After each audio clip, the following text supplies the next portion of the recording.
happier place to be.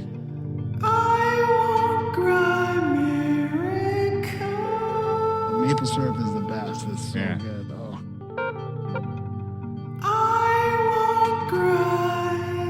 Just be present with me and love me. Wow. Wow. Wow. Wow. Wow. Wow. Wow. Wow. Wow. When they start doing this weird hello.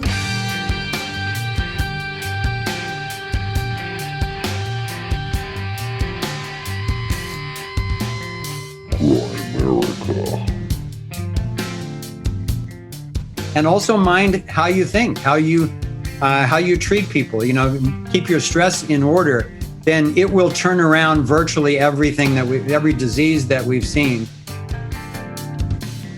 Okay, guys, welcome back to the Grimerica Show. We are going to be chatting with the one and only Foster Gamble a little bit later. Of course, him and his wife Kimberly made Thrive and Thrive 2 now. Thrive 2 just came out. I've seen most of it. Graham's seen all of it. And from what I've seen, it's good. I heard the last half is even better. And the chat with Foster was fabulous. We got into free energy and all sorts of other fun stuff. Yeah, Foster seemed like a real cool cat. If we're ever allowed to do stuff again, which we might be, we're doing some soft trial on November 2nd, which may not last long. But it looks like the ability to leave Alberta, at least without extended quarantine, could open back up next month. With rapid testing? Rapid testing. Boy.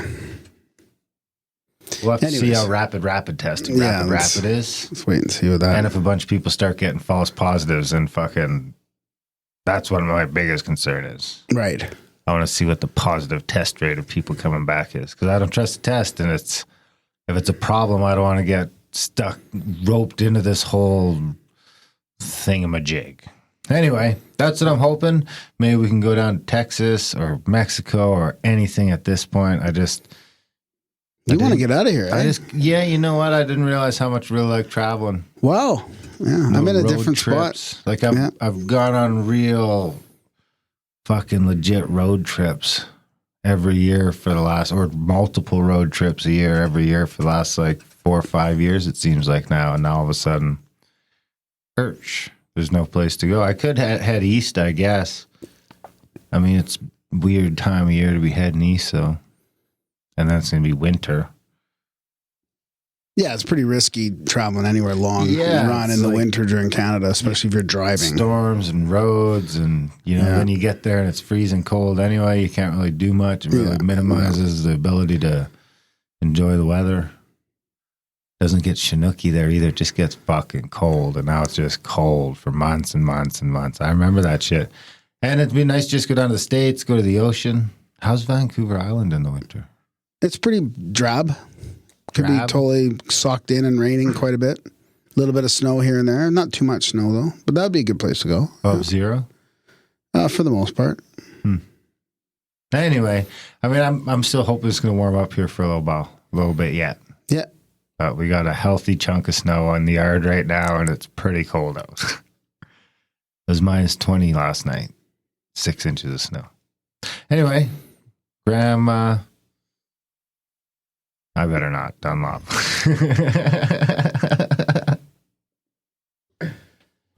a different time when you could get away without what I was going to say. This was a great show. This was great. Honestly, Thrive 2, like, I'm just going to say it. I say it a lot when Foster's on, but this is the movie to get people for Christmas, get your friends and family together, watch it together, just gift it to people, send it out, because it really is a good overview of what's going on in a non-political, non-partisan, non-polarizing way. Talks about the free energy, the healing, cymatics, and the whole unified field with Nassim and all that. And then it gets into a little bit of personal sovereignty and freedom, and I think it's really important for people. Totally. Yeah, it's a good one, and it's easy to digest. It's very well produced. They got all the graphics and stuff to help you visualize stuff that You know, most of the stuff you can Google and YouTube stuff, and you'll get, you know, some breakdowns of some of this stuff. But like, they really went all out on the animations or whatever you would call those, that to help you picture the whatever that CGI. Yeah, the CGI to see the different. What do you call that fucking twirling thing again? The twirling thing? Yeah. The Taurus? The Taurus. I thought it had a different name, more complicated than that. Toroidal. Toroidal something or other. Yeah. But you're thinking about Nassim's shape of structure of the universe. You're thinking of that. That's one part of it. Yeah. Which kind of carries throughout the movie. Yeah. The parts that I seen anyway was taking that unified field kind of through everything. Yeah. Yeah, it's fabulous. It's worth the price of rent. Actually, I wish I would have bought it instead of rented it. Yeah. That was a bad decision in the end. Did you rent it as well? I just rented it, but should have bought it. Yeah, I thought the same thing. Because really, this is the type of thing you might want to go back and watch. Totally. It's a good one to have on the shelf. Yeah. 100%. If you haven't seen Thrive 1, I'm sure you could find that for free someplace. And then that would be a nice primer for you to get into Thrive 2. But it's great chat. I was actually floored to find out that Foster had a little bit of an idea what the fuck we were doing over here. Yep.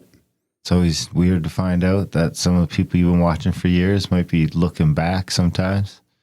Creepy. Yeah, well, it's because we've had a lot of guys on from the Resonance Foundation and you know, Nassim and Marshall and Adam. We've been kind of circling that camp for a while. Yeah. Getting in there with some different people. It'd be fun, like I was saying, it might be nice to get a couple of those guys back and start doing like some multiple guests with a few of those guys so they can start bouncing ideas off of each other. It's really something I'd like to learn more about. If I had more time, I'd be taking the courses, getting a little bit deeper into it. The courses, I forgot Nassim had his course up for free, right? Yeah. You haven't done any of it? Yeah, I did. I went through the first couple. I didn't go through the courses, but I watched all the videos on it and all that. It was good? Yeah. Huh. Where do you want to go from here, buddy? Do you want to jump into the ethnicities right away? Ethnicities? Is that what it's called? That comes off as a little... Is that what it's called? Is it just our DNA? I was looking at the DNA thing when the ethnicities was popped up. Okay. I mean, I got to say, the DNA thing is mostly... disappointing? A little disappointing, but it's mostly about the ethnicities because I opted out of, and I didn't want to pay for and I don't really want to know about a bunch of diseases I might be susceptible to because I'm a firm believer of the placebos and the nocebos and all that stuff, and I'd just rather not play around with it. Well, let's give some people some background. You sent our DNA sample off to get it analyzed. Mm-hmm. Despite warnings from everybody not to do that. Despite everybody's best judgment. But you're like, well, they know everything about us anyway, so what the hell? And I use pseudonyms. That's why I didn't know it was mine when it came back. I thought, why are you sending me Bob and Doug McKenzie's DNA? Right, I forgot all about that. So you actually thought that I had dug up Bob and Doug McKenzie's DNA somehow and sent it to you. Yeah. Completely Well, because forgetting. it was Flurry, because we had talked about Flurry right the night before you sent that. Yes. We were talking about Theo Flurry. Because it turns out you might be related to Theo Flurry. Well, I don't know about that, but I guess Flurry is in our family name, right? But I don't know. I don't see Mackenzie. See, this is why it screwed me up, Darren. Mackenzie is in my history, like my dad's family. So I thought you were sending me. I thought at first that Mackenzie, Bob, that was related to Bob and Doug McKenzie because they were in there. So I thought, is Bob and Doug McKenzie part of our family? I don't even know if that's a real name. Okay, I got the perfect jingle to bring us into this. So big shout out to Graham's calves. Oh, pretty ripped.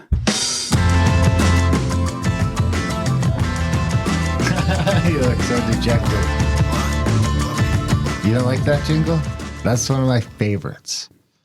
All-time favorites. I sent someone wanted a jingle as a ringtone. Yeah, did you send that? I sent that out to him. Is that the one that was? No. Which one was that? No, that was, do you want to play that one too? Sure, play that. Yeah. That's the, Of course, I cracked the iPad, which is set back the Jingles. I haven't brought it in to get an estimate yet. I know how much it cost to fix my phone the last time I brought that in. It's the social bingo bangle, social media jangle. Which Yeah, this one.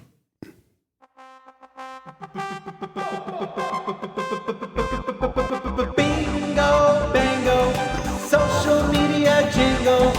Don't forget to rate, comment, and or subscribe to the Crime America. Remember that one? Yep. All right, So- I got us up. I got All the right. DNA site up. I got you. Of course, you are Doug McKenzie. Of course, I suppose if the government listens to this podcast and They'll be able to and put two and two together, together, yeah. they might figure out our DNA. But I think this should be good. And it's really messed up our family trees. So if there's like a long cousin, they're not going to be, oh my God, there's Graham, because they have no idea. Maybe I'll who do it Doug again McKenzie is. properly one day. I wouldn't. Okay. So you want to get into your ethnicities? What's this intro? It says play intro. Should I do that? What? It says play intro. What says play intro? Said that right underneath the thing. Ready to explore Doug's ethnicity. Let's go. All right. Doug is 71.9% English. What is this? What is It's this? playing a little thing. 14.1% Okay, you got to turn that down. Can you do it without the crazy music? Irish, Oh, is it Scottish, playing- and Welsh. 14% Irish, Scottish, and Welsh. 6.8% Eastern European. Eastern European. Okay, that makes sense. Yeah. 5.2% Scandinavian. Oh, see, yeah. that the Viking you were I hoping heard for? that they took Scandinavian out of there. I just heard they took it out of there. Finnish. So I'm 5% 2% Scandinavian Finnish. and 2% Finnish? Shout Really? out to I. Yeah, that's it. So the roundup is 71.9% English, 14.1% Irish, Scottish, and Welsh, which I would argue is also English, It's all part of the UK, yeah. which would bring you in at like 85% UK. That's kind of what I thought. yeah. Yeah. 6.8% Eastern European, Yeah. 5.2% Scandinavian, and 2% Finnish. We'll break that down. I thought Finnish was Scandinavian. That's kind of weird. So it's just Norway, Sweden, Scandinavian, and Finnish is different? Yes. I always thought all three of them were Scandinavian. And they don't really, you like all. So I got like 7% Viking. I Yeah. thought you said I had no Viking in me. Well, I was just teasing. Here, this is a little. So it map really there, does if come you wanna from- see quick. Oh, that's awesome. Oh, wow. Yeah, yeah. So that I'll makes give you the sense. Yeah, login that info. kind of figured that. I kind of figured that. Yep. And then one of your. It's funny because that's what that part of history right now is totally resonating with me. It's got a cousin here. One first cousin once removed, or a second cousin. I don't want to say any names, but you'll be able to log in, poke around, see if you see any names. But Fleury is there, Flurry's there. Huh. unless that was one of mine. Was Fleury an Indian? I forget. Yeah, he's partly. Yeah. And then there's Tools, but you can't do anything in Tools because I don't think we paid for any of that. All right. Okay, do yours then. Mine? Okay, I got to switch people here. We got to go Bob McKenzie. Of course, it thinks we're brothers, which is good. All right, DNA. Bob McKenzie. Ready? Should I play the music again? It'll play different music now, depending It might on your play- heritage. It Or? might play different music. I don't know for sure, though. We'll see. All right. Bob, ready to explore your ethnicity? Let's go. Buckle up, folks. Bob, you are 29% North and West European.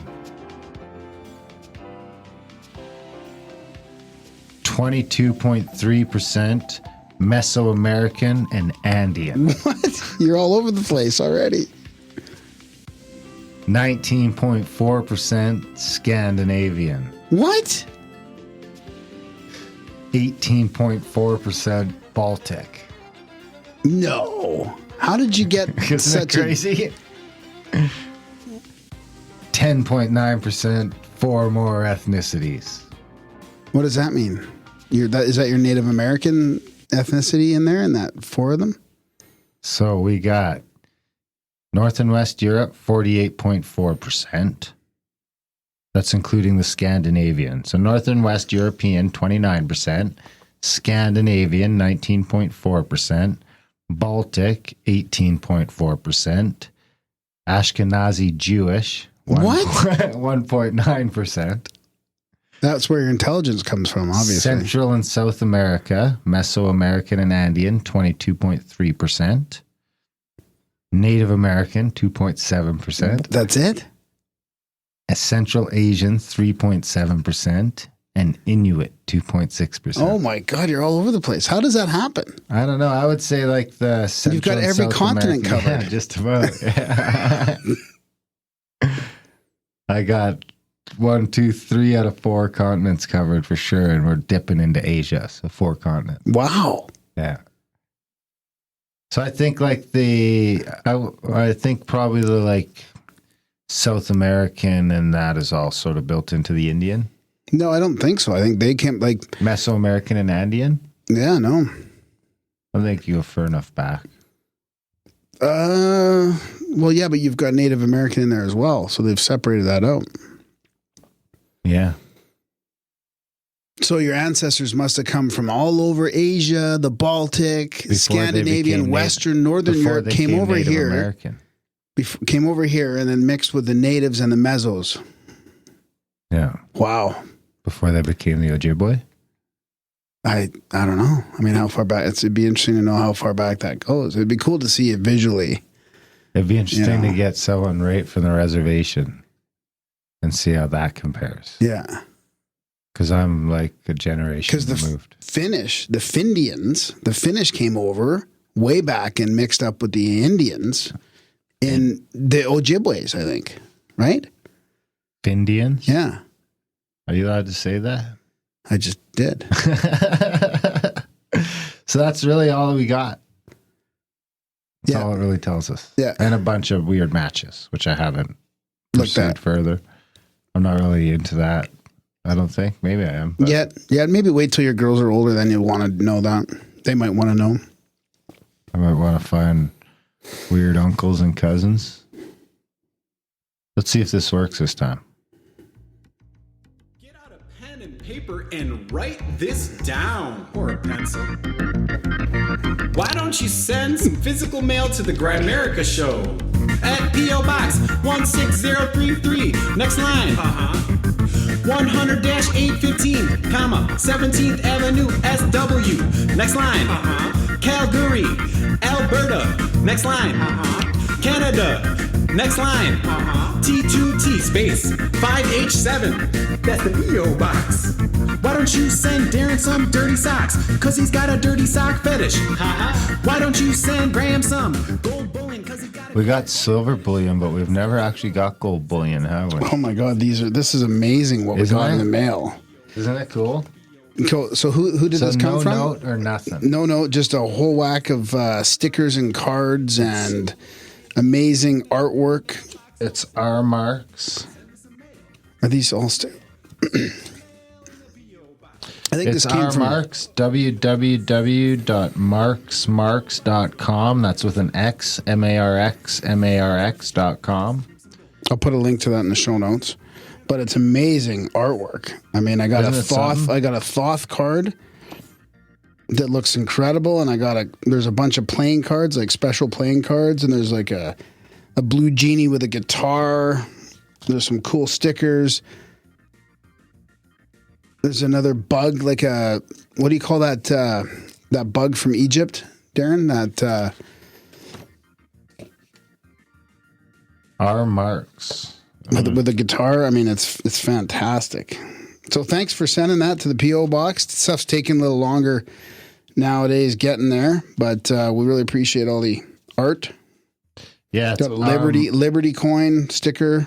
Our Marx. Fine illustration and web graphics. He's got a bunch of stuff on his web stuff. So here, his email address is on there if you want to order anything. He's got his MySpace up there. Bunch of cool stuff. He sent us custom cards, custom greeting cards, which are pretty amazing. I got a lion. Did you also get a lion? I got a moon. Ooh. And then I got the Ace of Skulls.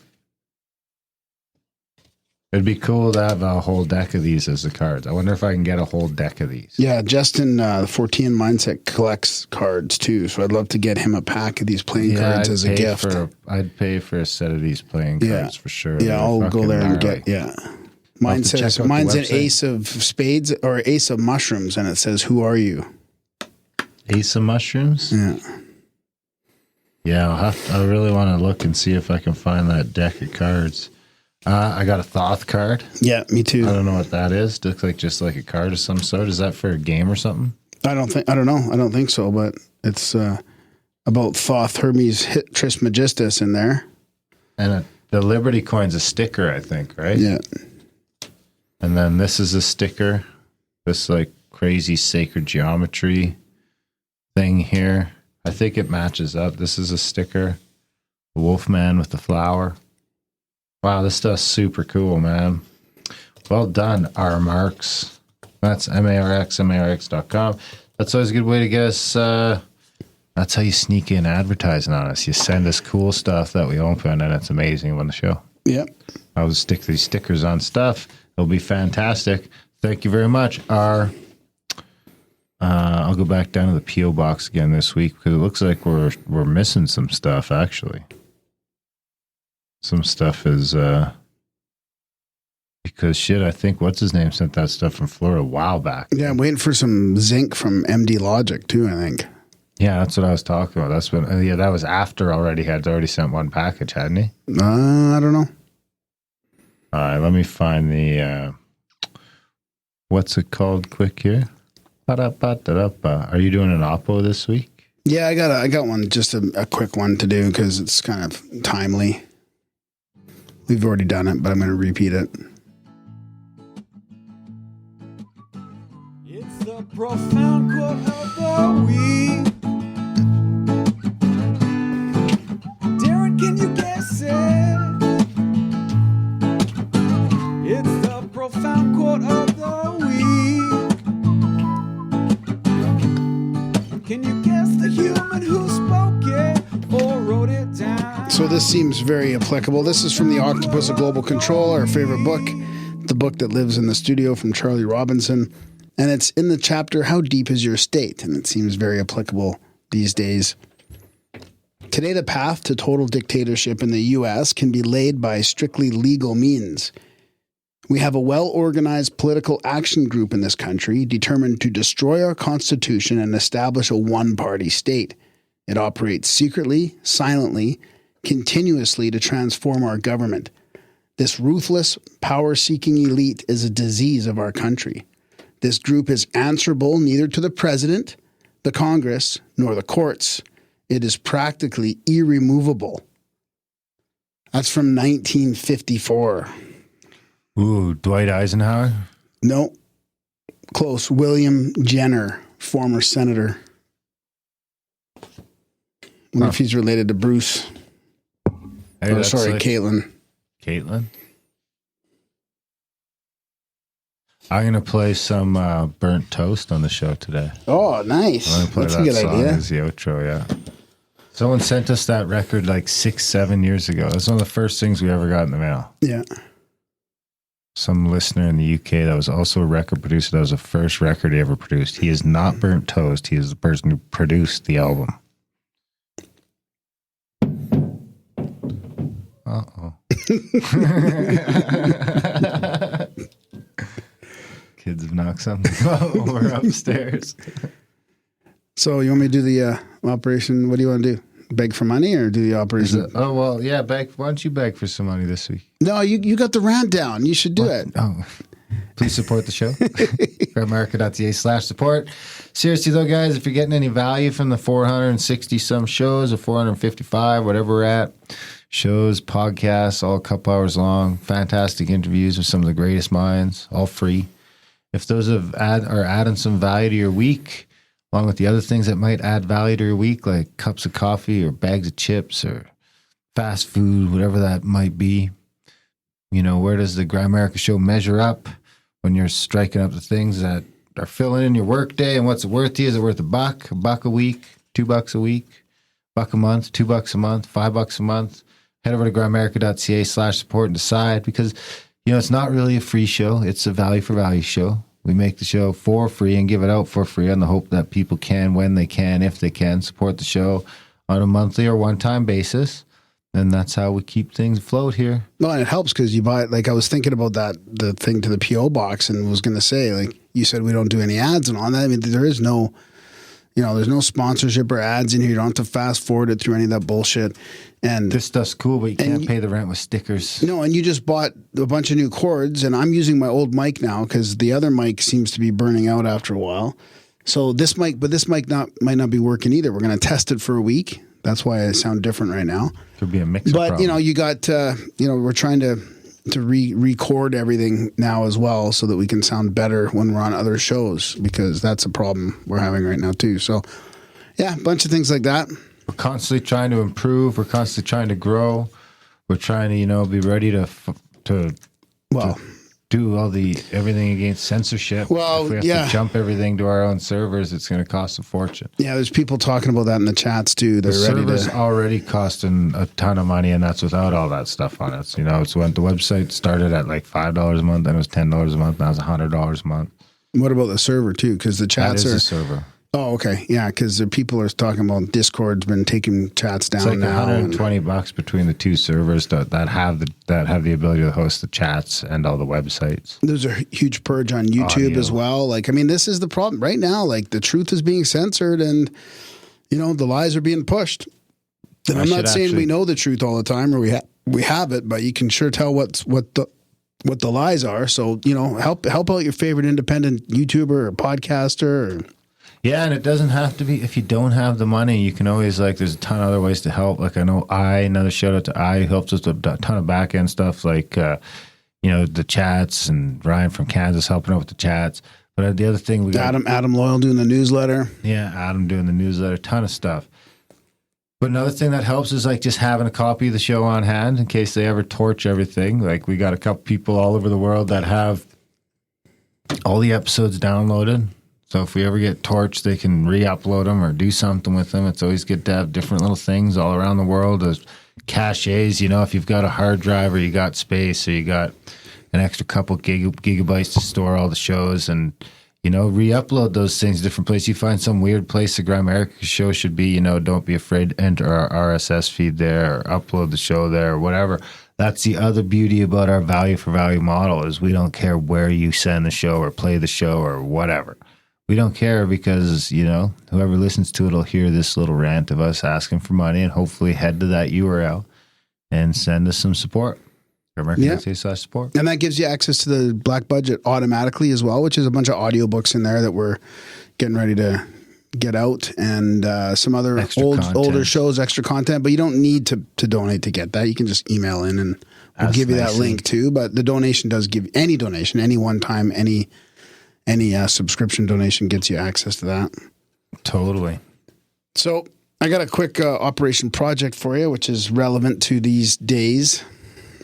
We've talked about it a long time ago, but it's time to bring it up again. Is it? Yeah. Of a civic duty? Yeah. All right. I'm excited. Because the conspiracy theorists are going nuts about this right now. There's an election, and that's why. 1 year to the election. This was brought up. The election. This was brought up in a debate. I don't mean that election. I mean the Chestermere election. Oh yeah, the real election that matters to us. Yeah, you and I. Let's start going to the town council and see what's going on. Okay, let's rough one of them up. What's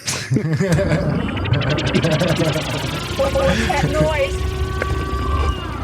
Looks military to me. Definitely military. Probably classified too. Dish fire. Prism. Sentry Eagle, Sigma, Mannequin, Artichoke, MK Ultra. This is my favorite jingle. Operation Project. It's like the perfect jingle. Okay, so this was brought up the other day in the debates. So I don't want to get into the political aspect of it. Did you watch the debates? No. Okay. But I heard about it. Dark winter. Are you this far gone? Dark winter. Somebody said it's going to be a dark winter, and then I've been saying that.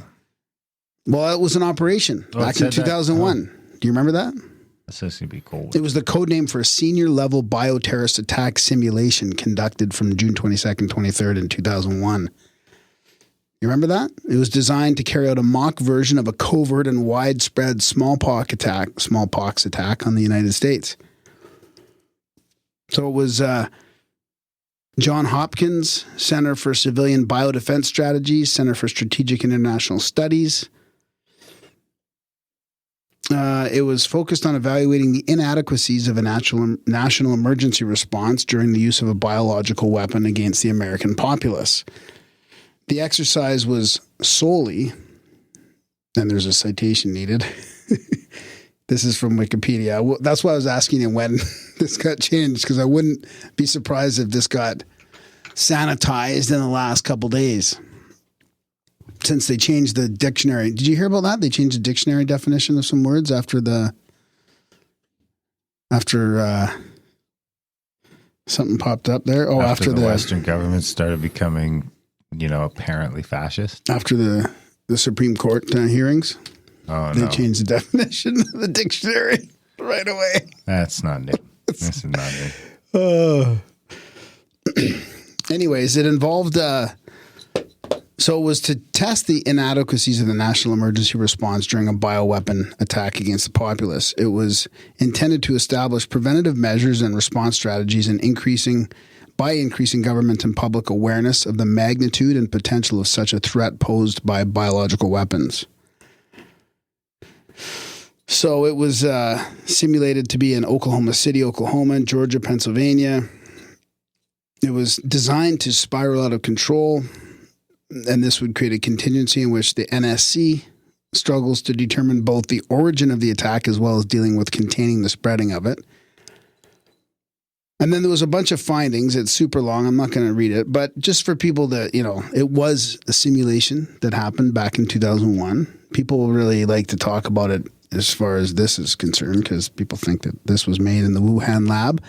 Whitney Webb's got a really interesting article about it. I'm going to link to that because she talks about how this kind of started happening in April when Sky News Australia was muddying the waters with a story entitled Evidence Mounts COVID-19 Came from a Lab. Quite a bit of stuff in here. Very interesting, but I don't know if it means anything. I mean, they got to do these simulations at some point, but... Totally. Simulations? Yeah. Is that operations? Are they simulations? Is that the word for them? Yeah. Is it? You're simulating an event, right? Is this a sticker? Or boobs out? Yeah, I know. It's this is a radio show. People can't see that. It's the statue. It's Lady Liberty with her boobs out, right? I was thinking about putting it on the back of my truck, but I'm not sure it's appropriate. Anyways, I'm going to link to these in the show notes. I'm not going to get into too much detail, but it is a thing. Operation Dark Winter. Operation Dark Winter. So why Biden would say that just to get everybody riled up is, or maybe he's signaling to something. Who knows? But there's enough speculation out there that I do think this was created in a lab anyway. So we'll see what happens. He's a dope. We'll see what happens. We'll see what happens. Yeah. Why don't you come on the big elk hunt next month? Maybe. It's guaranteed. I mean, you could come out hunting any time and do some walking, a lot of walking. But you just need some like that. You need some help hoofing the big. That would definitely be some moving meat around happening those couple of days. Well, you're doing it on like the Air Force base too, yeah, right? And you get to go on the base. I'm thinking we'll get a little Airbnb in Medicine Hat for a night or two. Go out. If it's cold, if the weather's right, I might shoot too. Can you do that? I think they want you to shoot as many as you want. That's really? what want the Indians out there. Because they start to get in the way of all the operations and they get killed anyway. Wow. But I don't know. We'll see. One's enough work. But then it's like, one's enough work. Probably 300 pounds of meat, depending how big. Wow. 2 small ones maybe instead. Tastes a little better. Really? Anyway, yes. So far, my experience, the younger the animal, the better it tastes. Not like baby, but like, 2, 3 instead of 7, 8. When they get older, I think they start to get a little tougher. Like you'd be tough. You wouldn't be great eating. A little disheveled. All right, guys. Enjoy the chat. The fabulous Foster Gamble.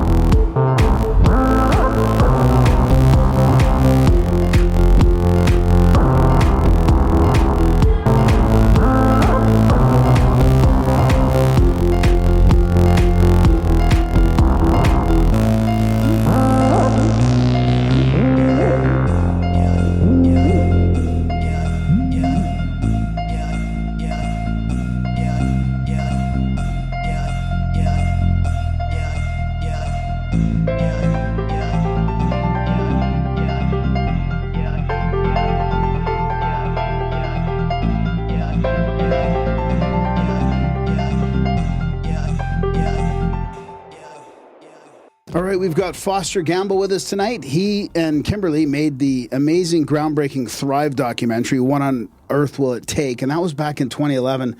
And Darren and I have been, wanting to talk to him ever since then, because that was quite an eye-opening documentary. And we just watched Thrive 2, This Is What It Takes.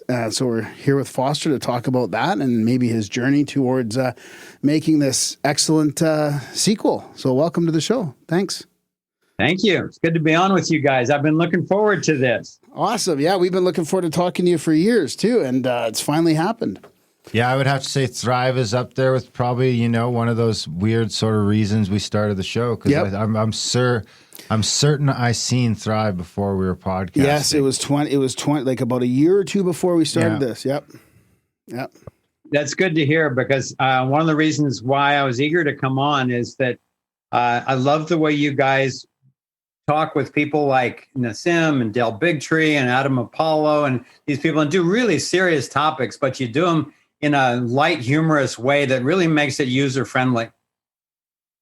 Yeah, we try to do that. I mean, we try to be open minded and sort of lighthearted about it, because it is. I mean, if we didn't, it would be really depressing talking about a lot of this stuff. It kind of lets people get their guard down a little bit, and then maybe something they weren't quite so.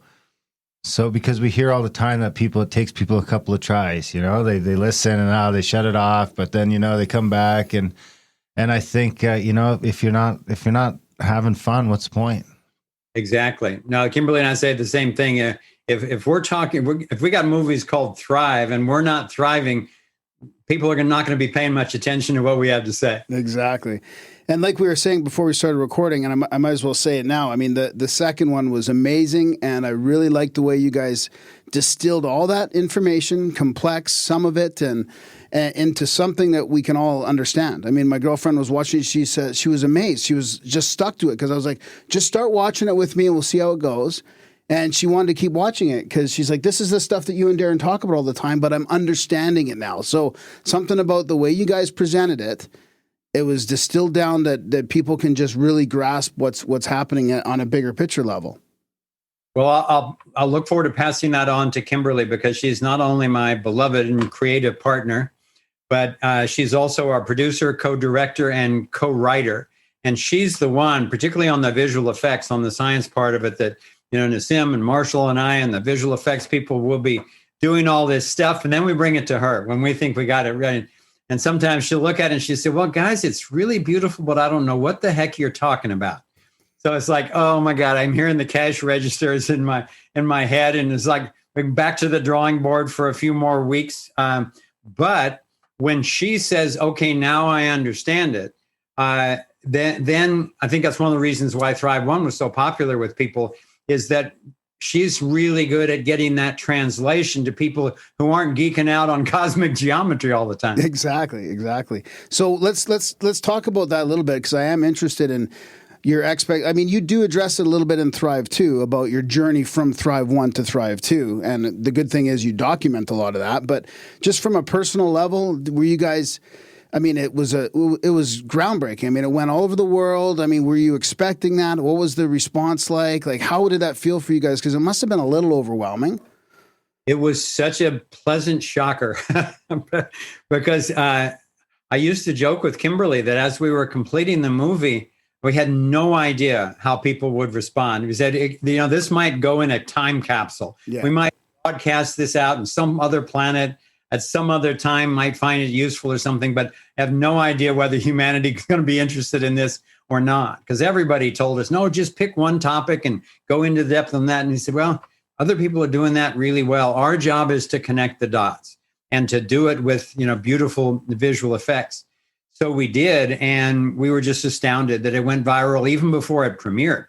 The trailer came out, and we had the opening day, and there were over 2,000 house parties around the world the opening night. So people had invited their friends in to see this thing, and they hadn't even seen it themselves. All they'd seen was the trailer. So clearly we touched into a pulse, and in analyzing it after, we realized, first of all, that people really want to know what's going on, because they're sensing that it's dangerous, and if they don't know, it's going to be a problem. And secondly, they want enough information that makes sense, that they can then take action that actually has some hope of being effective. And then if it's conveyed in a beautiful way that has a reverence for nature, it just helps people to trust us, to get the deeper information, whether it's a unified field or the conspiracy for global domination. If they know that our transmission vehicle is beauty in what we say and what we show, that has also really helped. So the thing took off and has never stopped. It's still being seen by over 1 million people a month 9 years later. Wow. And so the two biggest, most pleasant surprises for us was, first of all, that we did 400 appearances, either online or in theaters or different conference venues and so forth. And everywhere we went, there was some sort of Thrive-inspired solutions group that had created itself and was taking action on a number of issues, either locally or globally through virtual media. And so what we did was we created a solutions hub on our website where these groups could connect with each other and share best practices and funding strategies and all this stuff. And now there's over 1,100 groups around the world. And we're about to bring out in the next few weeks our updated solutions hub that's going to be in 40 languages and will allow people who are taking on these issues to coordinate with other ones and not all having to be recreating the wheel all over the world. So that was number one super exciting surprise. And number two, we depict in Thrive 2 is that we were contacted by over 1,000 innovators from more than 90 countries around the world. And we just started, reading business plans and vetting technologies and so forth. And of course, not all of them are what they say they're going to be. In fact, over 90% of them aren't what they say they're going to be. But that still leaves a lot out of 1,000. So that's why when we started traveling around and seeing these cures for cancer and free energy devices and what the shamans were doing and what the ethical philosophers were doing, and then finally realizing, oh, wow, they're all talking the same language. They're all talking about techniques for understanding and accessing the geometry and resonance of the unified field. So that's when Kimberly and I finally just sat down and said, okay, we're seeing so much good news. We have to bite the bullet and make another feature film because we never thought we would do that again. And when did you decide that? That was almost exactly 1,000 days ago. Wow. We were down in Costa Rica leading a workshop, and we were sharing a lot of what we were finding with people, and they were coming up after a day's session and saying, my goodness, I finally feel proud to be human again, or I finally see some light at the end of the tunnel. And that's when we realized, okay, we're seeing such good news, and most people are seeing only such bad news that we really need to counterbalance that and get all these great insights out to the world. So there can't be at 1 million people a month. I'd imagine most of our audience has seen, the first movie and will probably plan to see the second one. But can you kind of take us through, for the people who haven't, how that first Thrive sort of came to be? And you sort of talked about what a surprise the reception was, but what triggered that original Thrive movie? Coming from, you didn't need to make the movie to make a living, right. It was just sort of a pet project. I wouldn't mind hearing it. Sure. Yeah. When I was in college, I became passionate about film and about filmmaking. I actually created a filmmaking department because they didn't have one where I was going to school. And that allowed me to spend a year doing a thesis, just making a bunch of films. And I thought, because people were becoming more aware of the environmental issues and anti-nuclear issues and so forth, I thought, maybe a decade or two and, humanity would be thriving. But boy, it was just getting worse and worse. And so I really dedicated myself to finding out what was in the way of humanity thriving. I had a lot of brilliant friends in college who were like electronics and engineering geeks. And I would sit around with them, and what they kept telling me was, listen, Foster, one of these days, we're going to have an instantaneous global information delivery system. And I trusted these guys enough to go, okay, well, that would be pretty cool. We really need one of those. I'll tell you what, I will spend my time, since I'm not an engineer, I'll spend my time researching content that would be worthy of a delivery system like that. And I thought it'd be maybe 10, 20 years or something like that. It was 42 years before I had a diagnosis of the problem that felt sufficiently accurate and solutions that felt commensurate to the problems we were facing. And fortunately, by that time I had met Kimberly. We actually met at a think tank and decided to do Thrive 1 together, and then fell in love making the film. We were already, work partners while we were making the film. So that thank God I didn't try to make this film before meeting her, because I had no idea of the depth that's needed of production and business management and direction and all that kind of stuff. Wow, that's fantastic. I didn't realize you guys just met during the first one. That's great. Story.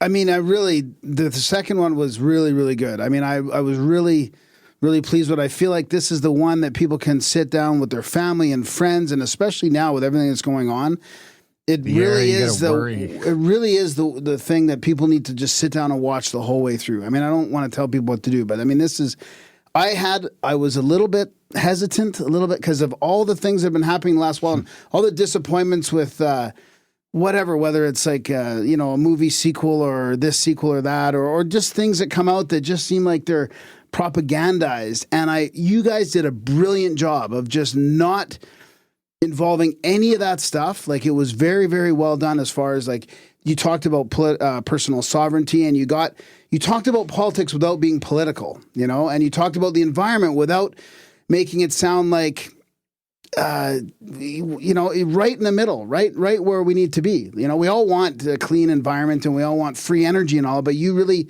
took the polarization out of it. So I don't know how you did that, but I was just pleased the whole way through. And I maybe I'm jaded because of the last 4, 5, 10 years of propaganda, but it was great.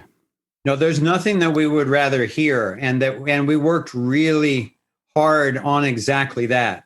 Not just to make it nice, but to actually find, what is the philosophical source? What's the approach that actually does transcend the political polarity?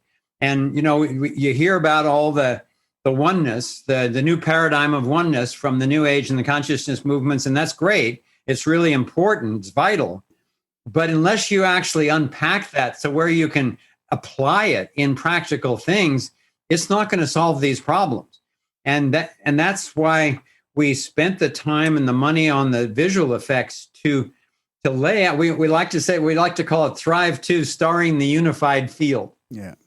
Because the big breakthrough for us was, wow, all of these people who are being successful have a sufficient understanding of the unified field, whether it's the math, the physics, the geometry, or the music, that they are then applying those principles. Like with the free energy devices, they're all using the toroidal geometry. They have to get the right materials. They have to get the right frequencies of rotation of magnetic fields and all that type of stuff. When they get all those things right, all of a sudden the device becomes transcendent. Rather than, the old means of accessing energy by exploding stuff or fissioning stuff or breaking stuff apart. Instead, it's literally dancing with the universe. And when you get that dance right, the universe goes, all right, somebody gets it, and just starts pouring out electricity or pouring out healing energy or pouring out the insights that we need for expanding our consciousness, as long as we have created that still point, gone into resonance, and then don't try to violate the way the universe wants to work. Do you think this is new information, or do you think this is something that was maybe lost or maybe suppressed? I think all of that. I don't think it's new information. I think that my research has led me to believe that there are extraterrestrial species that have had this for, who knows, 1 million years. It could be. If they're traveling here from other solar systems, much less other galaxies, they not only understand this stuff, but they've survived long enough that I think that they must have transcended the political polarity enough not to blow themselves up with their technology. And I think that's where we are right now, is we're in that critical point. Bucky Fuller called it, we're in the race between utopia and oblivion. And it's not a done deal. We're actually, running toward that finish line right now. And our technologies outstrip our consciousness and our ability to resolve conflict and organize ourselves without this whole myth of authority. That I think there's still evidence. There's a lot of evidence in the crop circles. There's a lot of evidence from credible contactees, and there's evidence in the Great Pyramid. You go to the Great Pyramid. I don't know if you guys have been there. Yeah. And notice you got the Metatron on your wall. When you see those massive, hundreds of tons stone blocks that nothing today could lift, much less place underground, and there's just no way that they did that with technologies that were primitive. And so that's a lot of confirmation. It's one of the things that has interested me so much, along with Nassim and Adam Apollo and others that in ancient cultures, because the ancient cultures and the future civilizations represented by the extraterrestrial phenomenon both are kind of bookending the realizations of these new technologies that are coming out now. That's interesting, because that's probably the most interesting thing we noticed doing the show is we kind of started it without a real topic. We left it kind of open, our tagline from the beginning has been with whoever we deem interesting, often on the fringe. And what we noticed a few years in is that there seems to be this intersection point between all of it, the paranormal, the conspiracies, the spiritual, ancient mysteries, healing, the ancient mysteries, the mega structures, the UFOs, and it all seems to be colliding on this central point. And Thrive 2 seemed to kind of bring that home for me in some ways, that you're noticing the same thing with energy and healing and medicine and that same sort of. So let me ask you a question. With all the people that you've talked to and this pattern that you're noticing of how the overlap of these things, what do you think the common theme is from all the people you've talked to? Consciousness, I think. I mean, it's specifically trying to keep your consciousness in like a love-based space. Yeah. Love has been the overwhelming, overarching answer to most problems. Yeah. I think that's a beautiful and really profound answer. And my working definition of love, I talk a little bit about it in Thrive 2, but I'm not talking about, romantic crush kind of love, but like, what is this great love? The I from Aikido, merging with the energy of the universe. My working definition is the experience of alignment with the flow of the unified field. Because whether that's with your physical body, if you're aligned with your emotional flow, with the thoughts going through your mind, your relationships with other people, when you're in harmony with that, the experience is like, whoa, yeah, that's what everybody's looking for. And I think that's the experience of love that not only is there in common to human experience, but these devices, the medical devices and electrical devices in particular, that are tapping this field, I would describe them as love-based devices.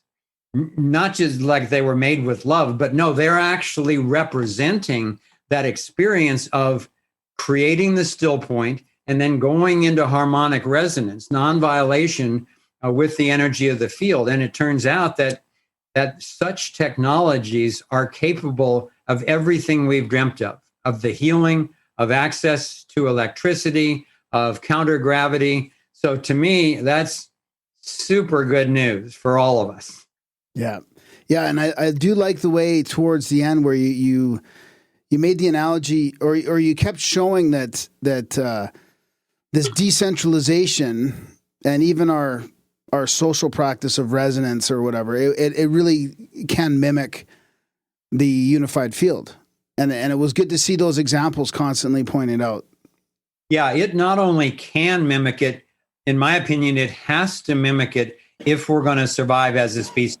That's why That's the main thing that I'm researching these days, and will be the rest of my life. I'll be in this conversation about the non-aggression principle, about the liberty perspective, because I think that as Stefan Molyneux says in the movie, we quote him saying, the main struggle for humanity is for a universal morality. And people don't stop to think about that.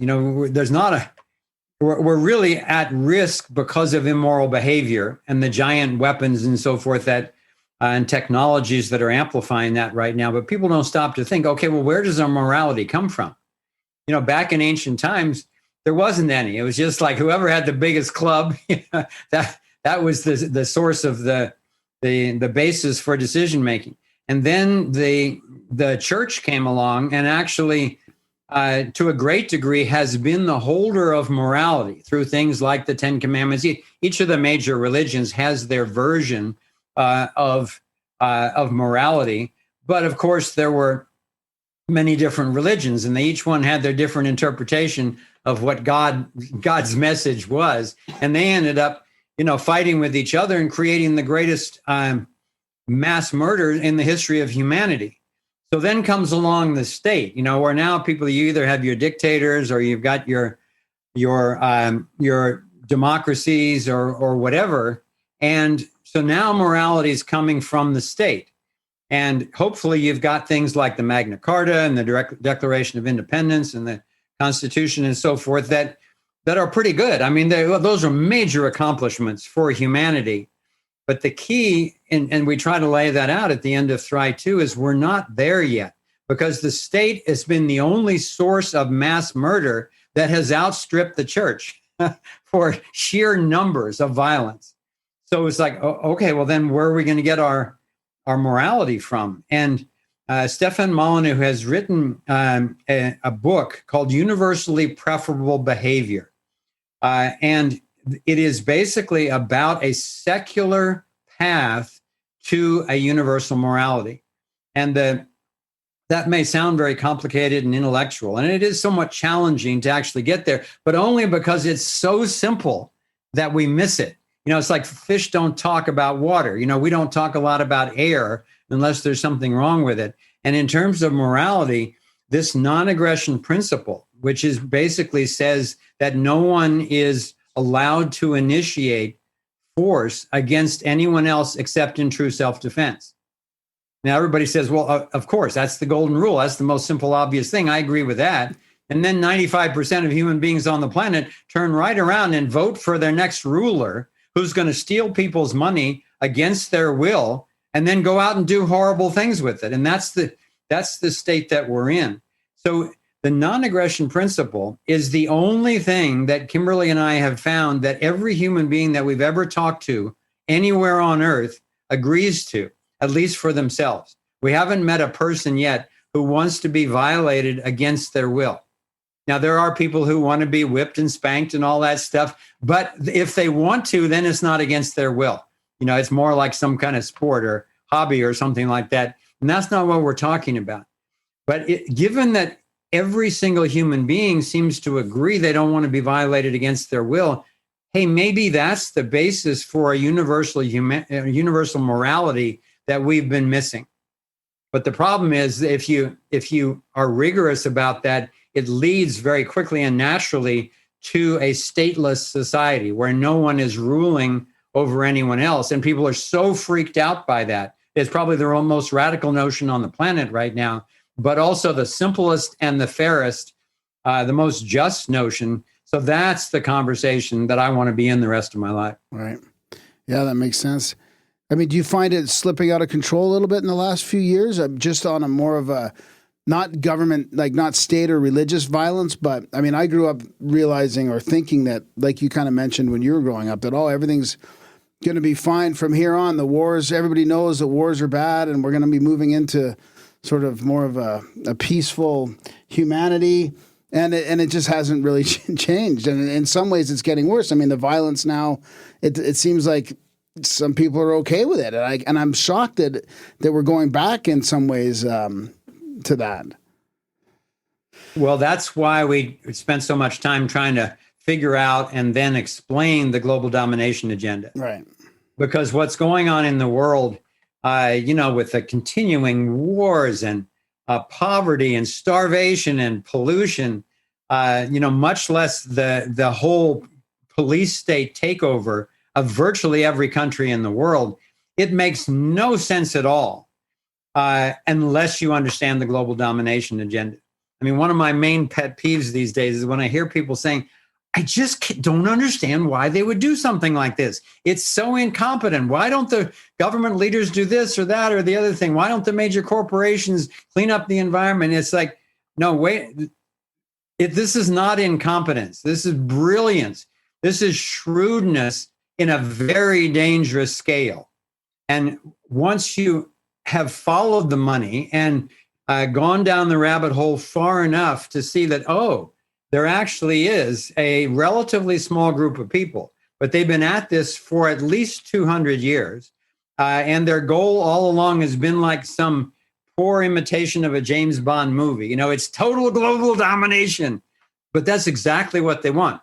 Psychopaths spend their waking moments trying to protect themselves from everything that they're afraid of. And it's never ending. So they have to build more and more wealth, more and more control, more and more domination over other people. And we've created political structures that actually promote the more psychopathic people who don't have the scruples against lying and cheating and stealing and murdering. And so they rise to the top of these structures in all the major countries. And so we end up with this international cabal of bankers, politicians, the corporatocracy, and so forth, who have come together literally in a conspiracy. They meet behind closed doors, and the evidence is ample for anybody who's willing to confront it. And they plan the completion of the New World Order, the one world government, whatever you want to call it. It's having total control over the world in the hands of those few people.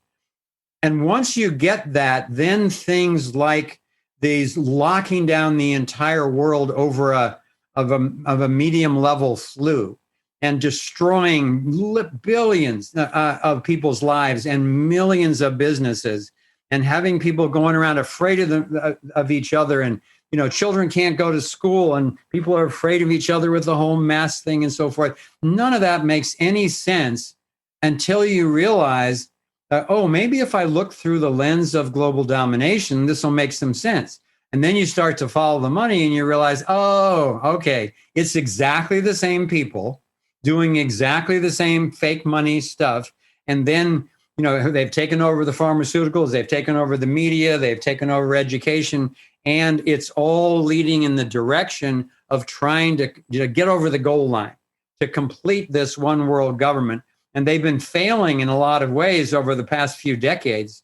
They haven't gotten chips into us. They're getting exposed with their fiat money and fractional reserve and all that kind of stuff. So now they're desperate. So now they figured, okay, well, we'll use health, which is what most people are afraid of course.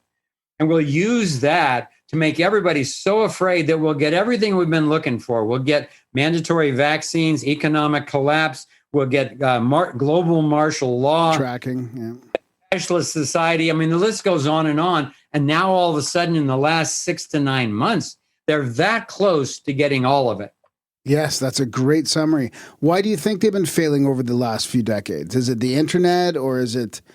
Yeah, it's the internet and people like you who are willing to actually have media that's dedicated to discovering and disseminating truth rather than selling a new drug or propagandizing a political party or a nation state and so forth. So fortunately, the alternative truth media is growing so fast that there's people like Joe Rogan out there with daily live audiences, 10 times larger than any show on CNN. The mainstream media is not going to want you to know that, but it's people like yourselves who are drawing in people from all over the world to be in this quest for truth. Yeah, that makes sense. The one thing that might be a game breaker is the free energy. I liked how you showed a list of all the suppression, not all of it, many of the suppressions that we all kind of know about. We talk about the T. Townsend Brown and the all those other ones in the past decades, and then you actually go visit some people that have these like great stories of how they came about finding and funding these free energy devices.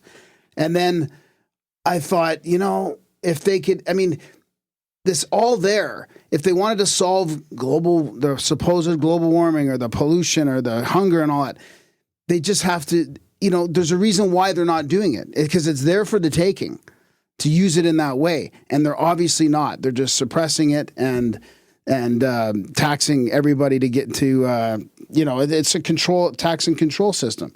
So maybe talk about some of that, like especially that one in Africa. I think that was a fantastic part of the movie.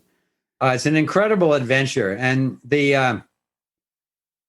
when you have the opportunity, which more and more people will be having now, to stand next to a device which is elegant in its construction, has no moving parts, is putting off no pollution, makes no noise, is plugged into nothing, and is putting out enough energy to run 300 homes in Africa, the toothpaste is out of the tube. and with this kid who, I don't think he went past 7th grade, but he's been in prayer all his life. He's a deeply spiritual person, and he got this profound guidance on how to do electronics, how to do radio frequencies, actually how to do schematics and so forth. He got all this in prayer. And then when he finally created a device specifically in order to put it in rural medical clinics in Africa, where he saw people dying for lack of refrigeration of medicines. He thought, okay, maybe I can figure something out that would solve that problem. So this is the motivation of this teenage kid who goes, okay, well, I'm getting some guidance here. So all this stuff comes through, and he spends a couple of years putting it all together, and it works. And the next thing that happens is the government throws him in jail to try to get his knowledge, and he won't give it to them. He says, listen, I'll share it with you. He said, Zimbabwe needs energy. We don't even have lights at night. We need the energy. But my message was from God through me for all God's children. So he said, I'll share it with you, but it needs to be shared with the world, because they wanted to basically corral it into their own government and their military. And he said, no, that's not what it's for. So literally they tortured him for days trying to get this out. And he said, kill me if you have to, but I'm not giving it to you for those purposes. So they finally let him out. And fortunately, there's a new regime in Zimbabwe now where they're supportive of what he's doing. Wow. He has become friends with the president there. He has installed one of the devices at the president's farm. And we've also made sure that intellectual property is secured in multiple countries now. So the toothpaste is out of the tube. Wow, that's fantastic. And you guys were a part of that? Oh, yeah. I had seen a video about him on YouTube. And, I've vetted hundreds of technologies, so I've got a pretty good nose for what's real and what's not. And when I watched it, I said, I think this guy is for real. It took me 2 months to find him. It was my friend Marshall Lefferts, who I think you've had on this program. Yes, great. Yeah. Guy who tracked him down. Wow. Finally, contacted him through LinkedIn and Facebook, got an answer from him. And Kimberly and I had a Zoom call with him. And it was just this incredible conversation where he told us his story. And we told him about Thrive. He had gone and watched the movie. And he said, he said, there's only a couple of people that I have really trusted, that I do trust in my life. But he said, I think I can trust you guys. If you come over here, I'll show you everything. So within 10 days, I was on a plane with a security team and a camera crew. We went over there and spent almost 3 weeks and went through the exciting and challenging adventures that we depict in Thrive 2. But the long and short of it is that, as he says, I don't know where this energy comes from, but the bottom line is it just works. Yeah. So basically I can just throw this thing in my backyard and pipe in all my neighbors' houses to it and start charging them? As soon as the devices are available. he was, I mean, we were creating a business for him in the United States. We were helping him with his business over there. We had major funders lined up who just needed to vet the technology, and then everything would be available. And literally he had one of the devices on packed up on pallets, ready to send. We got him his visa, and then COVID hit. And so he quarantined in Zimbabwe ever since it started. So that's why. Since Thrive 2 came out, he's got orders from all over the world for devices. So now it's just a matter of completing the business arrangements and getting him the funding that he needs to actually build these devices. And also to, we've got a bunch of major players in the energy field that we know and trust, who know that they started with oil and gas and nuclear, and they turned that stuff off. Then they went to wind and solar and geothermal and realized, okay, that's a little better, but it's not very efficient, doesn't really work. But they've been following Nassim's work and following my work for 20 years. And so they've known that this was coming. And so now they are lined up. They have the infrastructure for manufacturing, distribution, the whole thing. So we'll be licensing to major players all over the world to take it and do it for their countries, their continents. Wow, that's great. That's fantastic. Can we get a coupon code or something when they come up? What do you think the price point is on these things? Just like a ballpark. It depends on the size. Some people want a half a megawatt because they want to run an entire community. Other people want a 50 kilowatt because they want to run some large houses or a factory or something like that. What most people want is like a 10 kilowatt or even a 5 kilowatt device that'll just they can put it in their garage and run their home. And so we're going to be bringing out a range of devices with different power levels. And I'm most enthusiastic myself about the small ones, where people can just put them in their homes, where there'll be countless devices all over the world, and where nobody can centralize that power. And does this pick up actual ether, whatever you want to call it, or is it radio waves? Like, is it manufactured technology that's already out there that is picking up, like, or human made, or is it just picking up the natural? That's one of the first things that my engineer Nils, who you saw in the movie, that the first thing we had him measure for was to make sure that there was no static energy or ambient radio frequencies or anything that it was running. And we were out in the middle of nowhere. It was a very clean setting for vetting. But of course, there are radio frequencies throughout the cosmos, and not just human-made radio, but just those frequencies are everywhere. And what he seems to have been able to do, and I don't fully understand how it works myself yet. He has not shown me the entire intellectual property, but he's shown me parts of the device that other people haven't seen, and part of it he's allowed me to speak about. One of them is that there is a board in there. There's coils and there's electronic circuit boards and transformers and all this stuff. But the key, one of the key things is that there's a board with a bunch of copper bars in different lengths, and it looks like a xylophone. It looks like you could actually play the frequencies. And I said, well, is that a part of how you put together, like a chord of frequencies? And he said, that's absolutely right.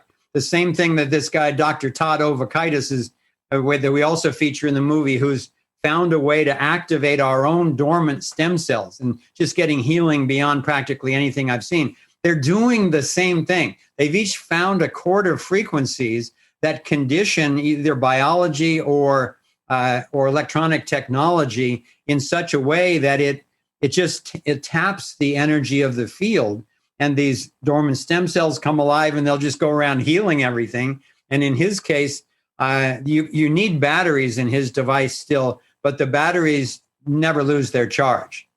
Can't you hook them together and do like a 2-for-1 with the built-in? You got the power source with the built-in healthinator.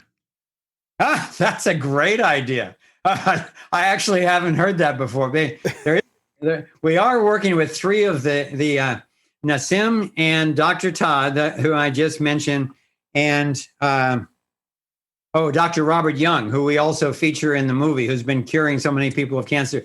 The 3 of them are working together now on on some supplements that combine the physics and the medicine and the frequencies. But I haven't thought of putting the healing together with the actual energy technology. So keep going on that and let me know what you come up with, Darren. Well, if I have it in my basement, it might as well be keeping me healthy at the same time, like preventative. And then, so this thing I can throw in my truck and take when I go camping too, it sounds like? Depending on the size. Yeah. I mean, he's, the first one he ever built was, I think, a 1200 watt device, just on his workbench. And he's working on a miniature one now to power a cell phone. So it's very scalable up and down. Wow. And mind you, this is only one of 4 devices that I've seen that are creating this effect, and they all 4 have different approaches. Yeah, the other one I remember was the Tesla style one with the tower, and people carrying around antennas or driving around with antennas, which could take the. That's not actually an energy generation device, but that's an energy transmission device. Yeah. If you have one of these like Maxwell's that generates it, you can either put it into a local grid or just literally put an antenna in the ground next to the device and then send it out through this patented technology that Zenic Power has down in Texas, and literally send it anywhere in the world. Wow. But there's another access device that we filmed it, we edited, but it was premature to put it in the movie. I can't talk about the location yet, but it's just a system of coils that is predictably in a toroidal coils in a predictable geometry that you start with a battery and then you take the battery off and it focuses 20,000 volts in the core of this device. You have to actually have it under in liquid, in transformer oil, so that it doesn't spark. But it also has no moving parts, and they've got it up over 200 kilowatts already. So that would probably run a cruise ship. That's just what we need.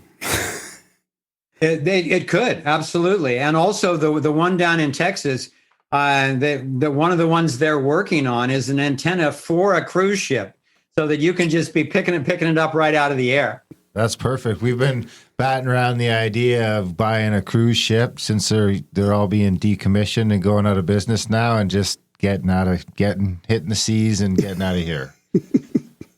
Yeah, absolutely. You can get out there beyond the national boundaries, and you can actually be a sovereign community. That's it. Yeah, we'll have a fleet of boats, and we'll just be the love boat, cruising around, living the dream. So it's interesting to hear about the copper bars like the xylophone, because it makes me think of that device that Ed Leedskalnin used to have down at Coral Castle there. There was no plans for it, but the pictures, it kind of looked like that. As soon as you said that, I thought of that circular device with the copper he had. Oh, absolutely. I think he's one of the guys who figured out frequencies. And I think, in the Egyptian pyramids, they have places underground there with these huge granite chambers that could only have been lifted down in through that tunnel. And they must have had something that not only would lift vast weights, but also probably turn it into some sort of plasma, because the surfaces are so smooth and they're put together with a precision that we don't even have right now. So I don't think they could have done that. They're certainly not with copper Stone Age tools. They must have been able to turn it into a plasma and then just put it together. Lift it, move it, put it together, and then let it harden again. And I think that Leedskalnin was one of the guys who knew how to do some of that. Oh, that's interesting. And then finally, we got a sneak peek into Nassim's work, which was great. Well, before you go there, yeah. What's interesting is Ed had that thing on the pole there too that had the little house-looking thing. There's he had a pole too. He had a pole in the ground, and he had that copper ring thing. Right. Exactly. They're tapping it from space, but they're also tapping the Earth energy. Interesting. Yeah, this was the first time that Nassim really allowed cameras into the resonator room there. And as you can see, it is such a beautiful thing. He and I were working together 20 years ago and we created the first one of those when we were working together, and I got to see its effects. You know, you were talking about having one of these devices together with a healing device in your basement. And the Sims resonator is a healing device. He mentions there's one phrase where he mentions in the movie that not only would it be generating energy, anti-gravity, but would also be keeping us healthy. And I personally did a bunch of tests with plants and cut flowers, with water that was put in the room with the very first resonator that we built. And plants would grow twice as fast, and cut flowers would literally, one flower that cut off the same plant at the same time, one of them would be gone in 3 days and the other one would last 2 to 3 weeks. Wow. Oh, some of the experiments I've seen my buddies do with, now that like pot's legal here, so everyone's growing weed like crazy. And it's like, I've got a couple pictures from people who would take one plant and they're like really nice to it and they say nice things to it. And they're giving them the same amount of water and everything, but one plant's getting, called names and stuff, and the other one's being nice to it. And after like 6 weeks, there's like an amazingly noticeable difference, like 3-4 times the growth on the plant that gets love. Yeah, it's just like a marriage. Your health depends a lot on how you're treating yourself and how you're getting treated. Yeah. So maybe we could transition to the healing stuff a little bit, because that's a very important part of the movie too, especially with the medical paradigm that's happening right now and this big pharma push to, vaccinate and to over this mild, like you said, a medium type flu. Talk about some of the healing stuff. I mean, that was one of my favorite parts of the movie as well. Well, it's the same basic concept. And this is one of the reasons why we made the film, is we want to inspire young people, particularly all over the world, to just be aware of the existence and the power of the unified field so that people can use their own brilliance. I mean, two of the inventors in Thrive that we feature one of them was in Thrive 2. One of them was the one that we edited but don't have in yet. They were both inspired to do their invention by seeing Thrive 1. Wow. See more of that all over the planet. And in terms of the healers, I remember sitting down with Dr. Todd Ovakaitis, because I've known him for 20 years. And when I first met him, he was in the process. He was doing experiments with what he calls phase conjugate lasers, where he was literally measuring the existence and the nature and the movement of the field. And I said, well, to what end? Why are you doing that? And he said, because I think if I found the right chord of frequencies, I could wake up these what's called V cells, our own dormant stem cells that are floating around in our blood by the trillions all the time. And literally about 15 years later, I get a call from him one day saying, hey, Foster, I did it. And I said, did what? And he said, remember that thing I told you about? He said, I figured that out. So I went down to San Diego where he lives, and I met with him, and he showed me what he was doing. And then we went out to lunch, and I said, okay, I don't want you to have to shoot me, but tell me how the heck you did this. So he literally got out a napkin and a pen and drew on the napkin. He said, okay, so I get a wave going this direction, and then I get a similar wave going the opposite direction. And when I get them right in phase, it creates a 0 point. It creates a point of stillness. He said it's not empty of energy. It's that the energy is precisely balanced. And what happens when you do that is that point of balance acts like a straw, and it accesses the healing energy of the field. And I think Todd agrees with this, but we haven't been able to prove it yet, that, sometimes when somebody is in stage 4 cancer and they have some deeply spiritual event, or they're in meditation, or they're with some great healer or something like that, and all of a sudden something happens and they go into remission. I think that they're accessing a field, a harmonious aspect of the field in such a way that it affects their sick cells and heals them. And Todd agrees with that. That's one of the reasons why he wanted to do this, because that's the anomaly that shows that it's possible. And he thinks that he found the chord of frequencies that allows us to help ourselves with the technology that can, we've watched it. I can't make, specific claims, but we've watched it with our friends, go in and just heal so many injuries, diseases. I mean, for myself, my vision improved 30%. My strength in the gym improved 33%. It's just uncanny stuff that is going to be, and it's a hint of the future. So that's one of them. And then I'll mention also briefly this Dr. Robert Young.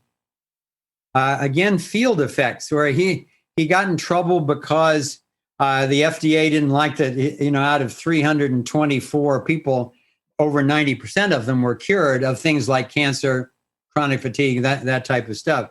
And, that undermines their market in a hurry. So they found false means. They put false charges against him and imprisoned him for quite a while. And then he got out, and then they did it again and fined him $110 million. So they're really trying to stop him. But the bottom line is, he says, I'm not curing people. He said, I have developed protocols and supplements by which people are healing themselves. And it's lifestyle and supplements. And basically what he does is he's discovered that whereas traditional doctors test your blood after it's dead, what he does is he tests the live blood under a microscope in order to see what he calls the interstitium, which is the largest organ in our body is actually the interstitium. And it's the field of liquid that surrounds our arteries and veins and so forth. So it's the field that's affecting our cells. These little toroidal blood cells that are going around keeping you alive all the time. If they stop being toroidal, if they start to collapse, or if they start to bunch together, not only will it plug up your arteries, it'll start causing, liver problems and prostate problems and spleen and gallbladder, your heart problems. All that stuff comes from having the chemistry of the interstitium out of balance. It's usually too acidic because your blood cells will start trying to balance the pH in your blood, and they'll start pulling from your bones, or they'll start pulling from your organs and so forth, because you have to maintain temperature and you have to maintain pH in order to stay alive. And Jung has basically worked on this for 30 years and found the lifestyle secrets and the supplements, particularly certain types of salt minerals and certain types of greens, that if you mind this diet, take these supplements, and also mind how you think, how you treat people, keep your stress in order, then it will turn around virtually everything every disease that we've seen. And it even happened for Kimberly. As she talks about in the film, she was in trouble and she didn't even know it, because she leads a very healthy lifestyle, but she exercises at least once a day. And she never knew about replenishing her salts. So basically, she was starving the salts from her cells. And once he could show her that in her blood, she started in on his protocols, which she's still in 18 months later, she's still doing those protocols, and her blood is pristine now. Wow, that's a fantastic description. Do you anticipate, because like you mentioned, I've always said that the oil companies were going to kind of transition into the new energy companies, because they were uniquely positioned with infrastructure and a ton of money and R&D facilities to kind of buy up the competition and eventually, be... I feel like you're less likely to stir up trouble from the oil companies than you are from the pharmaceutical companies in 2020. And I'm wondering if the new dip into health has gotten more pushback. Yeah, are you saying more pushback from the health or from the health? Do you find more pushback from the energy sector or from the health sector? Well, I see it more from the health sector, because there's more breakthroughs going on in health than in energy. And we mentioned briefly in Thrive 2 that in the last 3 years, there have been close to 100 suspicious deaths of holistic doctors. And 77 of them were working specifically on either holistic treatments for cancers or on the autism vaccine connection. And we've actually had our security team do a major investigation behind these.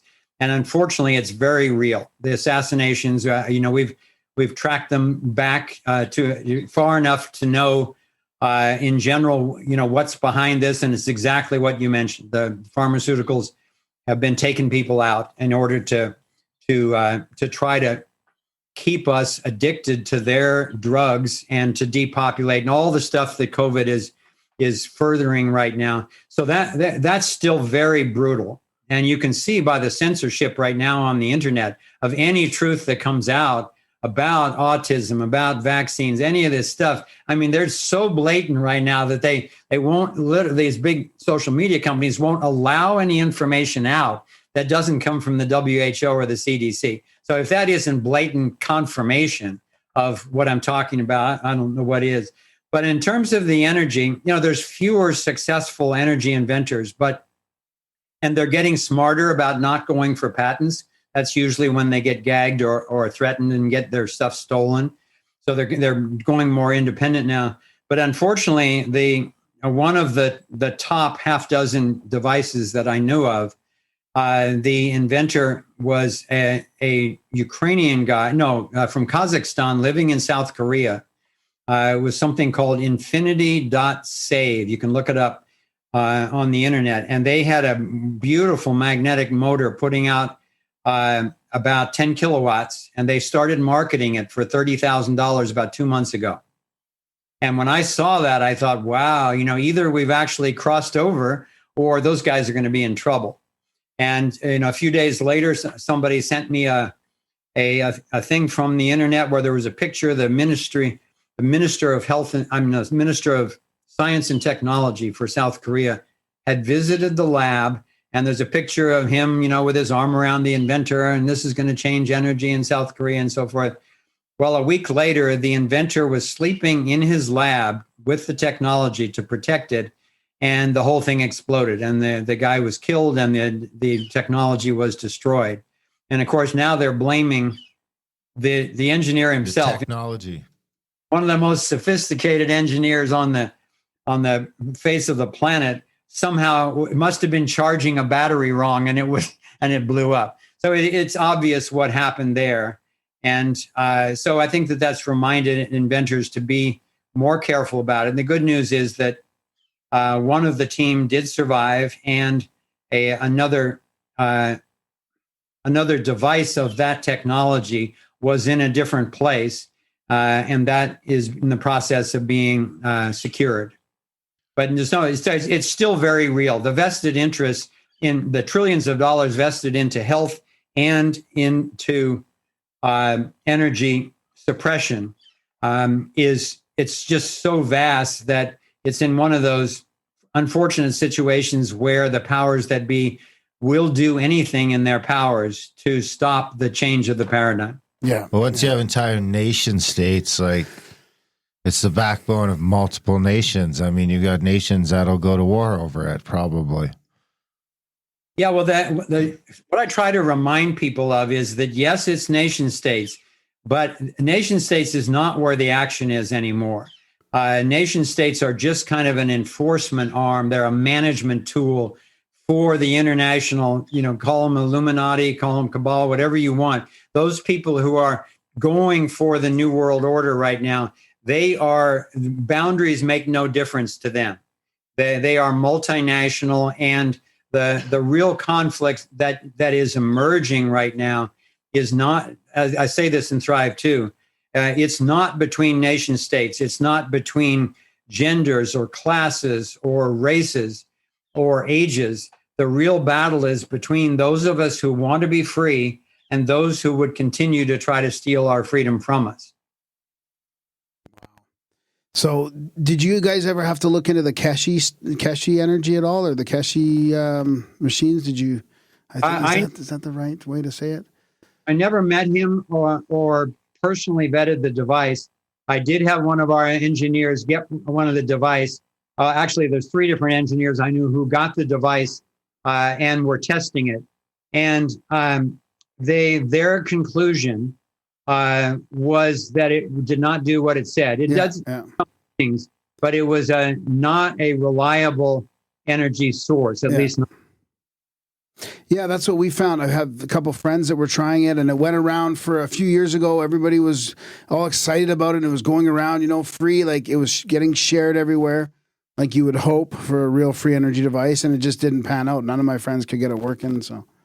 Yeah, one of our engineers went over to the Middle East for a demonstration where Keshe had promised the demonstration of the device.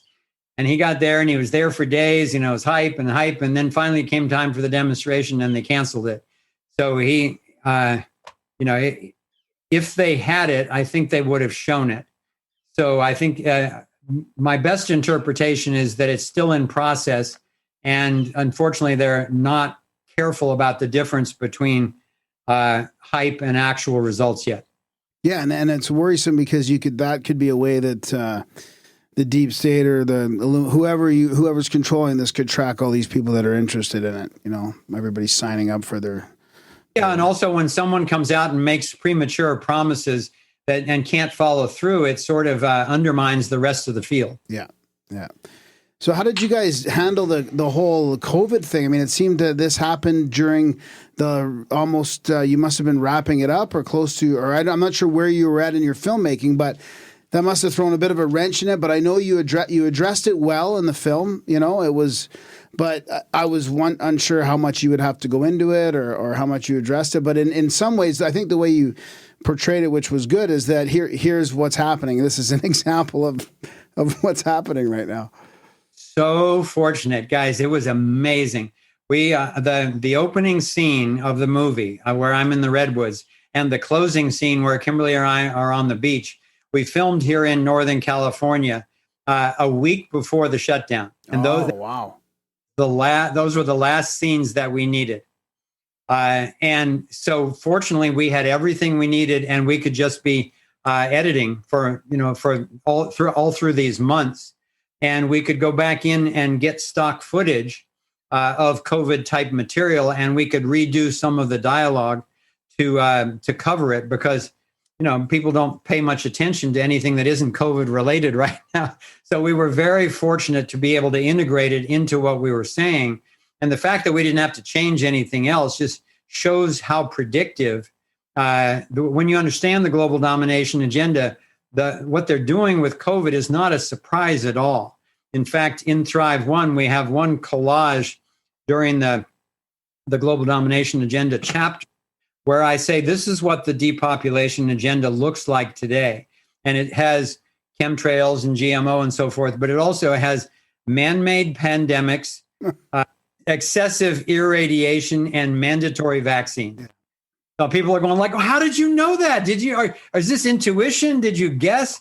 It's like, no, once you understand what they're doing, this is simply one of the tools that they've been planning to use for a long time.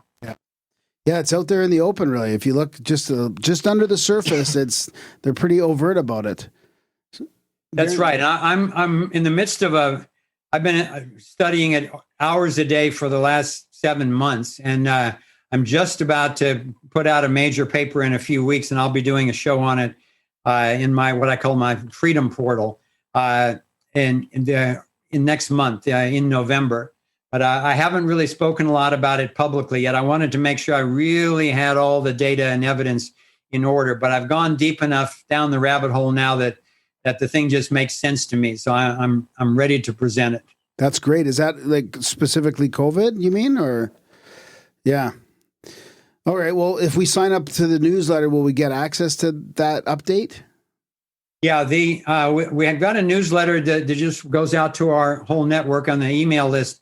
And then we have this thing which we just opened last Saturday called the Freedom Portal with Foster Gamble. And that's a subscription. And for $10 a month, you can be part of these essentially weekly shows that are more intimate. Because it's really the people that are serious about this stuff and are not just in there to troll or whatever. And so I'll be doing presentations with Q&A. Then I'll be doing shows that are just 2 hours of Q&A, where not only do people ask me anything they want, and sometimes Kimberly as well, but I'll be asking the subscription group really provocative questions, like, so to what is your fundamental loyalty? And do you have any excuse for initiating coercion against other people? These questions that I consider critical that most people haven't asked themselves. So that's the second part, is we do a Q&A both ways through the portal. And then finally, like you're doing, I'll bringing on cutting edge thinkers in all different sectors and having conversations with them about kind of the topic of the month that we're going deep dive into. That's great. Is there anything that we left out or that you want to, that we might have forgotten? Or Darren, do you have any other questions as well? No, it's been fun. No, I just recommend that if this is of interest to people, that you go to thriveon.com. That's our new website, and you can find everything there. We've got not only the Thrive 1 and Thrive 2, we've got our trailer, and we just launched a new teaser just a few days ago that is mostly focused on the energy aspect that makes it's literally a minute and 15 seconds, and you can share it with your network very quickly, that allows people to be immersed in the excitement of what's coming through in a very user-friendly way. And yeah, if this is of interest to you, sign up on the website so you get our newsletter and our public events. And then if you really want to be engaged in the conversation and take action, sign up for the subscription. And then in a few weeks, we'll be launching what we call the Solutions Hub that I mentioned earlier, where we've developed an infrastructure that's proven super effective all over the world in GMOs and glyphosate and energy devices and so forth, for various activist groups to collaborate either locally or virtually by issue and topic. That's fantastic. I mean, even if it's just fighting your local water, your local city about putting fluoride in the water or whatever, maybe we can share what we've all learned from that type of stuff. That's exactly the purpose of the whole thing, and it's proven super effective. That's great. So the other thing I want to mention is, like I said, this is something that people could just sit down with the family and friends, like watch it with everybody. There will be a gift option on here where you can gift it to people as well coming up. Yeah, we've got it back from our developer crew, and our webmaster has been testing it, and it's solid, but it's got a few little kinks in it that we're working out.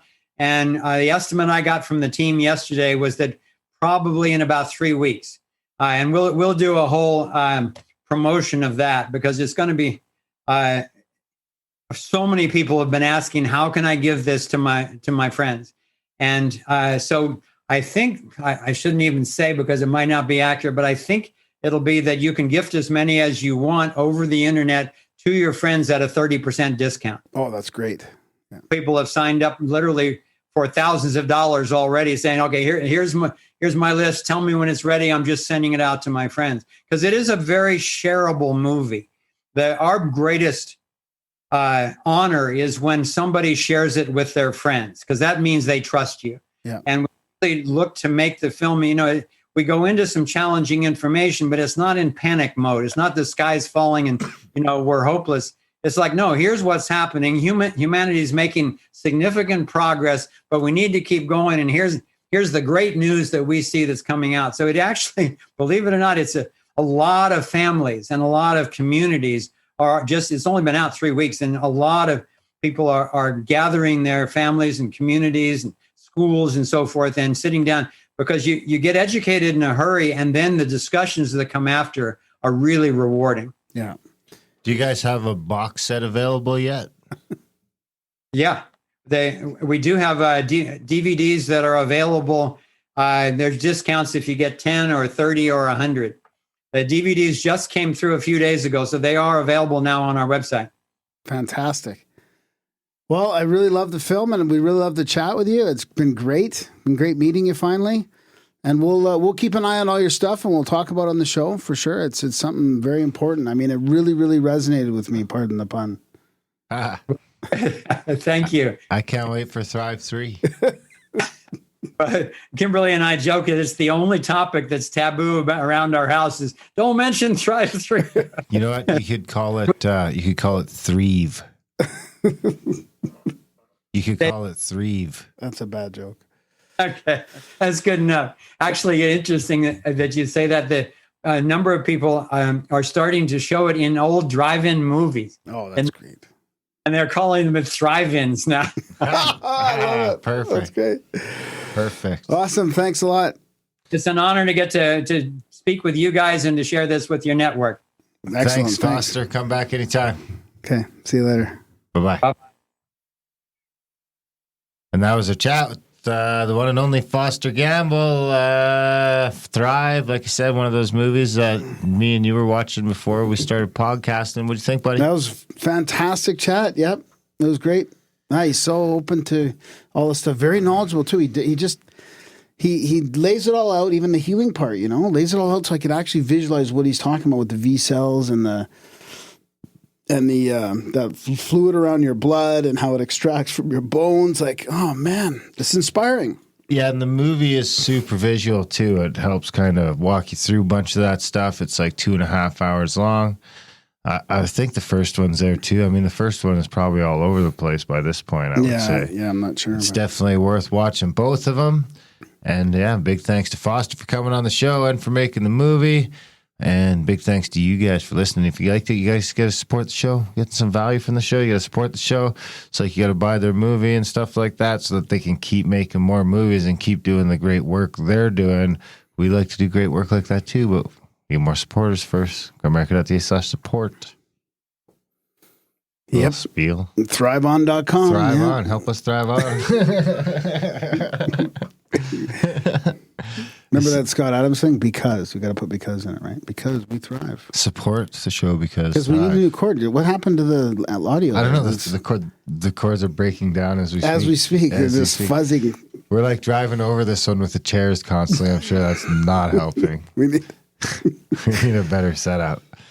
But, you can lead a horse to water, but you can't make it drink. I had it all set up nice, but we just sort of tore it down quickly. Yeah.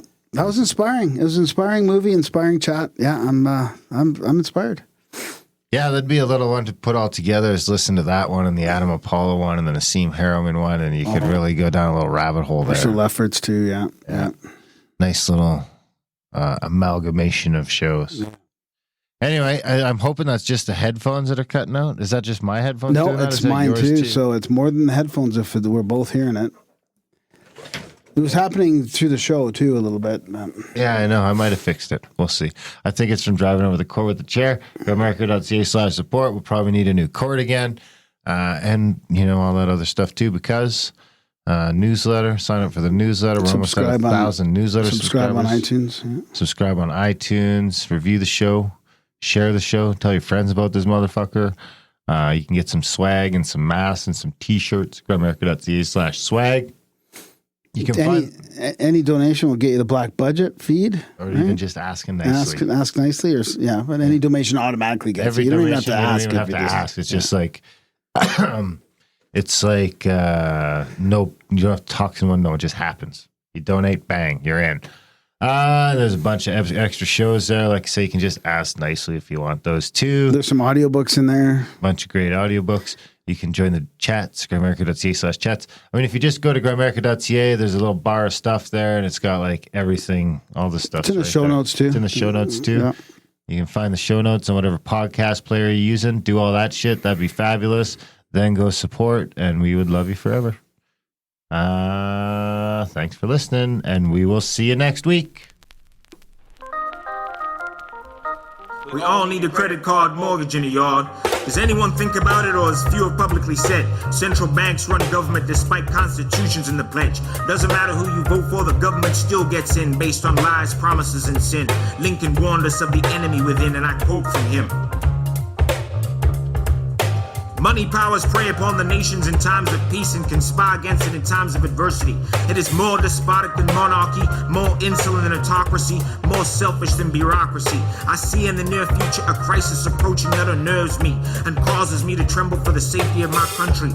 Corporations have been enthroned, an era of corruption will follow, and the money powers of the country will endeavor to prolong its reign by working upon the prejudice of the people and their need to borrow. Now, let me give you some advice. fooling around this time, you understand? We all need a credit card mortgage in the yard. Protest. We all need a credit card mortgage in the yard. Protest. Protest can be a Shake powerful it. thing. Money backed by noughts, corporations run governments and they sell us back zirconian and quartz. Diamonds trade on Wall Street, lobbyists own the ports, Capitol Hill, Whitehall, and the courts. All sorts of red letter mail through your door. You throw them out, but like banknotes, they just print more. So what's so federal about the Federal Reserve?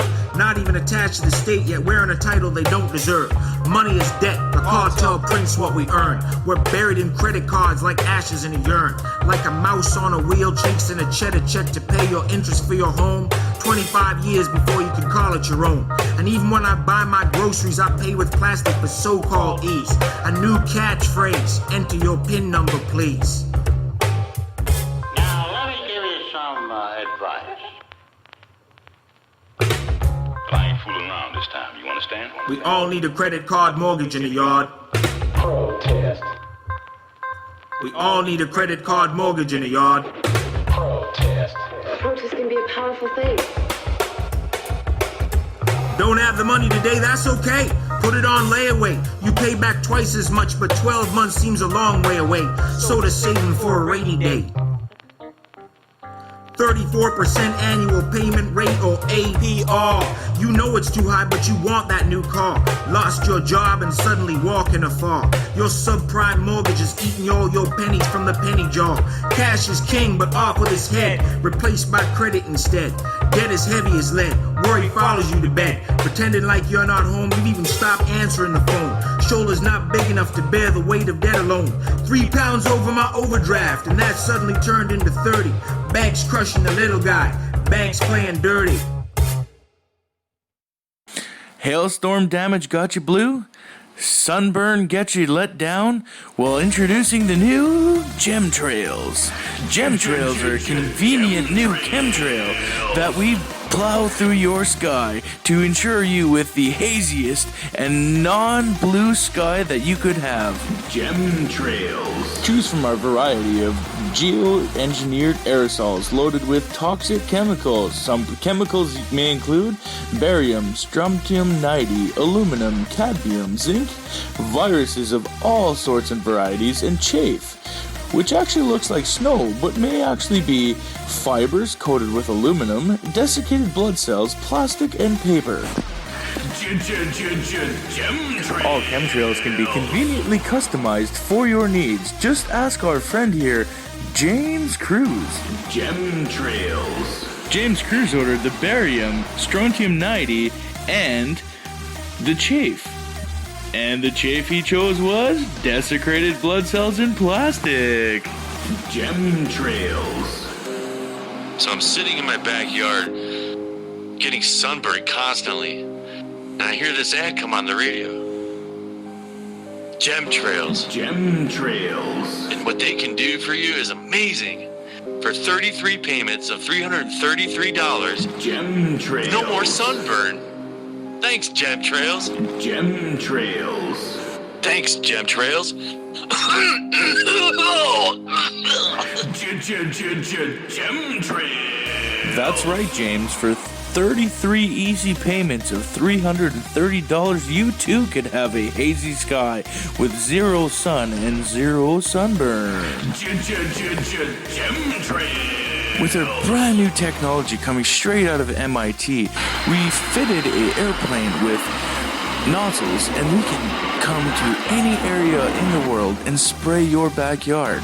Chemtrails. Warning, warning, warning! Symptoms associated with chemtrails include aneurysms, strokes, heart attacks, and cancer. Chemtrails. Other side effects may include irradiated breast milk, anal leakage, jock itch, runny nose, irregular vaginal discharge, glaucoma, heavy metal poisoning, lockjaw, and low sperm count, persistent hacking, coughing, upper respiratory and intestinal distress, pneumonia, extreme fatigue, disorientation, lethargia, dizziness, splitting headaches, elevated arthritis symptoms, nosebleeds, blah blah blah, yada yada, etc. Doctors, blah blah blah, death.